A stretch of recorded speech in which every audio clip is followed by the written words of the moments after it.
지난 이야기. 자신의 형인 오시리스를 죽이고 이집트를 통치하게 된 세트. 이에 오시리스의 부인 이시스는 남편의 시신을 찾고자 유모가 되고 도망난 시신을 모아놓은 등 갖가지 노력을 했고 결국 부활한 오시리스와의 사이에서 하늘의 신 호루스를 낳는다. 한동안 사라졌던 이시스가 아이를 낳았다는 소식을 들은 세트는 매일같이 수많은 병사와 괴수들을 보내 호루스를 죽이라 명했고 더 이상 이렇게 살 수 없다 판단한 이시스는 독사를 만들곤 태양신 라의 궁전으로 향한다. 그렇게 이시스가 숨겨놓은 뱀에게 발을 물린 라는 고통에 몸부림치기 시작했고 어찌할 줄 모르는 사람들 사이로 이시스가 나타나는데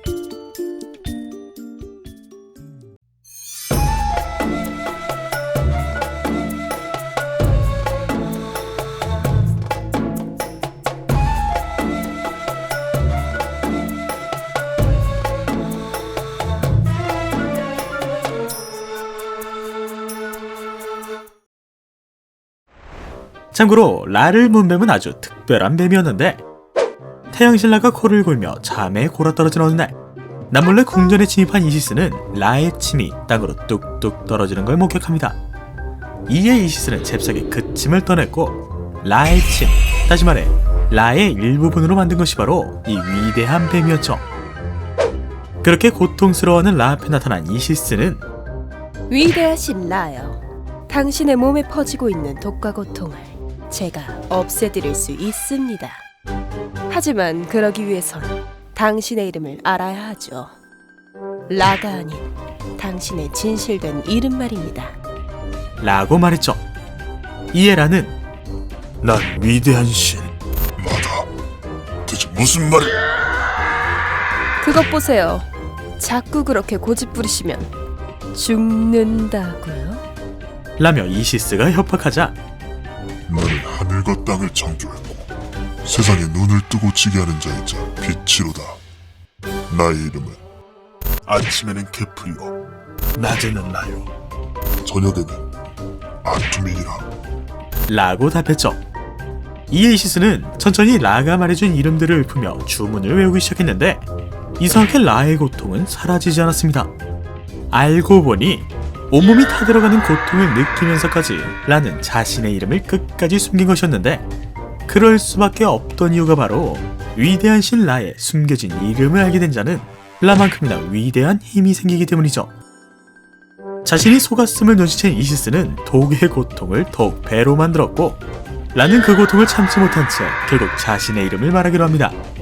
이에 이시스는 라의 숨겨진 이름을 자신의 아들 호루스에게만 알려주겠다 맹세하며 라의 숨겨진 이름을 듣고 그 이름을 이용해 라의 고통을 없애줬다고 하네요.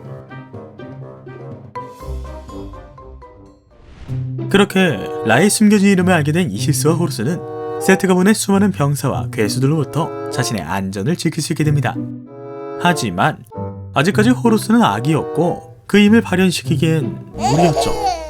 더군다나 가장 큰 문제는 배고픔이었습니다. 때문에 이시스는 자신을 지켜줄 7 전갈을 부른 뒤 정체를 숨긴 채 먹을 걸 구하러 갔죠. 이 전갈들은 각자의 이름이 있을 정도로 똑똑하고 충성스러운 수호자였습니다. 7 전갈 중 페테트와 제테트 그리고 마테트는 이시스를 앞질러 길이 안전한지 확인했고 메세테트와 테테프는 이시스와 함께 걸으며 그녀를 바로 옆에서 호위했으며 나머지 전갈인 테펜과 베페는 이시스가 보지 못하는 뒤를 지켰죠. 그렇게 얼마나 걸었을까? 이시스는 딱 봐도 부유해 보이는 어느 기부인 집 앞에 도착했고 며칠간 먹은 게 없다며 아이라도 먹을 수 있게 음식을 조금만 나눠달라 부탁했죠. 하지만 아이와 함께 전갈을 데리고 다니는 지저분한 여성의 모습에 귀부인은 쌀쌀맞게 문을 닫아버립니다. 그렇게 하는 수 없이 이시스는 다시 길을 걸었고 얼마 안가 허름한 오두막집을 발견합니다. 이번에도 마찬가지로 그녀는 아이라도 먹을 수 있게 음식을 조금만 나눠달라 부탁했는데 오두막집에선 그녀보다 더 가난해 보이는 어린 소녀가 나왔죠. 소녀는 정말 친절했습니다. 그녀는 누군지도 모를 이방인에게 잠자리와 다음날 먹으려 했던 음식까지 나눠줬고 오랜 여행으로 지친 이시스 일행은 점점 잠에 빠졌죠. 그런데 생각해보니 뭔가 이상했습니다. 자신들의 위대한 여신 이시스가 뭣도 아닌 돈 많은 인간에게 그렇게 멸시를 당했는데 지금 이렇게 있어도 되나? 이에 갑자기 빡돈 7장갈들은 복수를 다짐했고 자신들의 독을 테펜에게 몰아줍니다. 그렇게 테펜은 부잣집으로 몰래 들어가서 평화롭게 자고 있던 그 집주인의 아들을 쐈죠. 그렇게 다음날 소녀에게 감사했다는 인사와 함께 집을 떠나려던 이시스 일행은 저 멀리서 웬 여인의 울음소리를 듣게 됩니다. 알고 보니 어젯밤 테펜의 독 때문에 부잣집 아들이 사경을 헤매던 것이었는데 눈치 빠른 모성의 여신 이시스는 죄 없는 아이를 죽일 수 없다며 아이의 몸속에 퍼진 독을 빼내곤 그 아이를 살려줍니다. 자신이 무시했던 지저분한 여인이 사실은 여신이었고 자신을 벌주기도 모자랄 판에 자신의 아이까지 살려준 상황. 이에 기부인은 눈물을 흘리며 감사의 표시로 온갖 금은보화를 바쳤는데 이시스는 금은보화를 그대로 들고선 자신에게 친절을 베푼 어린 소녀에게 주었다고 하네요.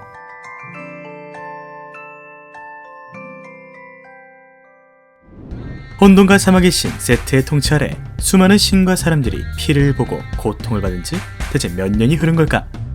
맘마밖에 모르던 호루스는 어머니 이시스와 사랑의 여신 하토르 등 수많은 신들의 도움을 받으며 건장한 성인이 되었고 그는 한평생 숨고 피했던 세트를 당당히 만나러 갔죠. 한평생 죽이고자 했던 자신의 조카가 당당히 눈앞에 나타나자 세트는 알 수 없는 미소를 띄웠고 이에 호루스가 삼촌, 저를 그렇게나 보고 싶어 했다면서요? 그동안 고생 많으셨어요. 저도 자랄 만큼 자랐으니 삼촌이 죽인 우리 아버지 그 왕위를 이어받고자 하는데 괜찮겠죠? 라고 말하자 세트는 큰 소리로 웃더니 거절했죠. 당연히 호루스는 세트의 이 같은 반응을 예상했고 즉시 태양신 라를 찾아가 재판을 요구합니다. 호루스는 라에게 위대한 신 태양신 라께서 공기의 신 슈에게, 공기의 신 슈는 대지의 신 게브에게, 대지의 신 게브는 돌아가신 저희 아버지 오시리스에게 통치권을 넘겼고 아버지는 세트가 아닌 제게 통치권을 넘겼을 겁니다. 라며 자신의 생득권을 주장했는데 이를 들은 세트는 오시리스가 물려줄 것이다. 그건 우리 조카 추측이잖아. 내 생각엔 오시리스가 직접 와야 할 수 있지 않을까 싶은데. 그리고 오시리스는 나보다 약해서 죽었고 나는 오시리스보다 강해서 통치자가 된 거야. 라고 대답했죠. 이에 공기의 신 슈와 지혜의 신 토트는 그건 정당하지 못한 방법이었다. 호루스의 말이 100만 번 옳다. 라고 소리치며 호루스를 지원했고 당장 호루스에게 왕권을 줘야 한다며 라에게 따졌죠. 그런데 감히 자신에게 요구를 하는 신들의 모습에 빈정상한 것인지 호루스에게 악감정이 있었던 것인지 태양신라는 이집트를 통치하기엔 호루스는 아직 어리고 그 힘이 너무 약하다 라고 주장하며 세트의 편을 듭니다. 첨예하게 대립하는 양측의 주장. 이에 이시스는 자신의 아들이 왕위를 받아야 하는 이유를 다시금 논리적으로 주장했는데 이를 들은 수많은 신들은 조금씩 호루스를 지지하기 시작했죠. 그 순간 화가 난 세트는 갑자기 칼을 꺼내들더니 계속해서 재판장에 이시스가 보이면 지금부터 한 명씩 신이 사라지는 걸 보여드리죠. 라고 협박하는데 이 영상은 류유키님, 서리님, 제이님, 나이트그리님, 현율님, 무적태풍준이님, 에이핑크 만세님, 파일리님, 와이무님, 사자인형님, 리무땅님, 라온님, 김준호님, 마츠님, 마한두님, 냠냠냠냠님, 루너리님, 푸른거북이님, 시골서생님, 루델님, 와벨님 안녕하세요님, 에반젤리님, 그리고 이번에 새로 후원해주신 연근조림님과 짱구는 온말려님의 후원으로 제작되었습니다. 이집트 신화 업로드 관련해서는 매번 채널 커뮤니티에 공지하고 있으니 가끔씩 찾아와주세요.